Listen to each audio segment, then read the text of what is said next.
Let's talk about depression first. This is a growing problem these days. Let's zoom inside the brain once again. What happens when someone takes an antidepressant like a Prozac? What's happening inside the brain that actually helps them deal with it? Yeah. So, it would be so nice if I could give you a nice, clean answer that tells you what we don't know. Okay. We know what the antidepressant does in terms of the primary target it works on. Okay. All of these drugs have obvious primary targets. A drug like Prozac would work on a serotonin reuptake protein. So it blocks the serotonin reuptake. So let me describe this a little bit better. Serotonin is released by a neuron. That serotonin works on all the other cells that are responding to the serotonin. But that serotonin also gets recycled. It gets taken back into the neuron that released it. What Prozac does is it prevents it from being taken back up, allowing it to stay around in the system for a... My masterpiece. Yeah. Allowing it to stay around for a lot longer. So in a sense, what you're doing, you're bathing your brain with more serotonin by having Prozac, right? You're preventing it from being cleared from the synapse quickly. However, we don't know if that is precisely what it is that causes the drug to have its effect. This is what it works on. There are many things that happen as a consequence of elevating serotonin levels. One of the things is that it promotes plasticity of neurons in specific and important circuits. It allows repair, presumably, of dysfunctional circuits to take place, that allows circuits that are not optimally functioning to function more optimally and allow you to improve mood. But all this is sort of conjecture. This is still us in the discovery mode. What we've done is we've discovered these drugs by fluke. They were discovered by serendipity.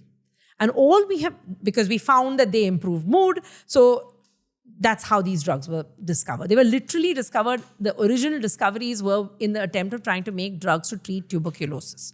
So isoniazid and iproniazid and these molecules were actually made to treat tuberculosis. When they were being given, people noticed that it also improved mood. Because this was given during that World War II period, post-World War II, when people were actually trying to find treatments for tuberculosis. In the process, they also discovered things that helped mood. And many of these people were soldiers coming back from war with post-traumatic, exactly, depression, clinical depression, and they found mood-elevating drugs. That was the birth of the generation of molecules that then became pharmacological antidepressants. Okay, so, but do we have a nailed-down understanding of precisely what goes wrong in the brain when an individual is depressed? No.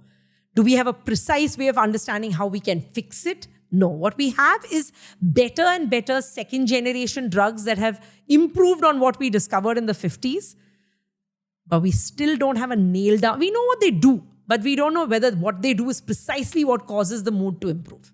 That's where the big open question is. So what makes some people naturally resistant to antidepressants? So 30% of patients are treatment resistant to currently available. Yeah. Part of it is each of us has unique, so we have receptors for these drugs, right? Let's take a molecule like serotonin. We have something like 14 to 16 different receptors that respond. Now, your receptor and my receptor will have slight variations in each other because over time as we evolve, little different changes get incorporated into the gene that is responsible for the receptor or for the transporter, etc. That degree of variation changes the detail in which our individual brains would respond to the same drug. Overlay on that, the way those receptors are expressed in circuits in the brain. And I've just told you that environment and your life experience is changing your brain continuously. So your life history has changed your brain. Even identical twins, when you take them, the genome is identical. But who they become when they're adults is not identical because life is continuously talking to that genome, modifying it, right? And so you have a whole layered epigenetic information plus environment changing circuits. In the detail, we differ. And because we differ in the detail, the same drug doesn't work identically on all of us. And 30% of patients are not responding to the current existent therapies. So there's a real burning need to not only understand better what causes the syndromal illness that is depression. Again, it's all put under one umbrella, but it's a syndromal illness with variation from individual to individual.